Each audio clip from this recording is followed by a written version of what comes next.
1991 सालमा गोरखाको पुङकुट काउलीमा जन्म्यो। देशको सेवा गर्ने अठोट लिई पुरानो गोरखगढमा भर्ना भयो।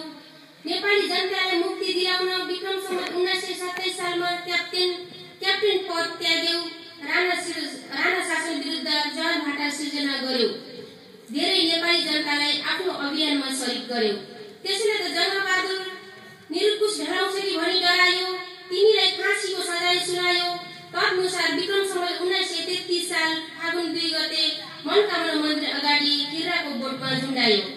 तर लखन तिमीले जुन नेपाली जनताको लागि प्राणको आहुति दियौ, त्यसैले त तिमी अजर र अमर भयौ।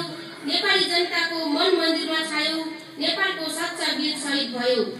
तिम्रो पार्थिव शरीर यस धरतीमा नरहे पनि भुलेको छैन नेपाली जनताले तिम्रो त्याग र बलिदान। ठाउँ ठाउँमा बोलाएको छ तिम्रो शालिग। ठोक्दैछ तिमीलाई सलाम।